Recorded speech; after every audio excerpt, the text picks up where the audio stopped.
So let's talk about the other participants in this event. We have two different chocolates.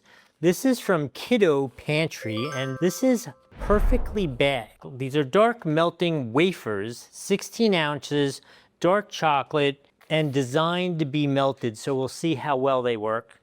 This one in the middle is actually kind of melting, I feel like at the most best, like reasonable pace. Yeah. That's the Kidu Pantry. That one's definitely not bad at all.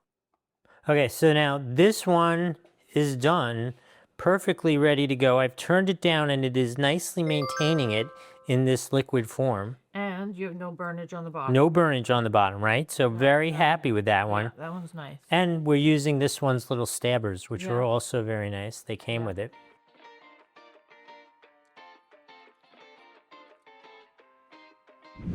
That was good.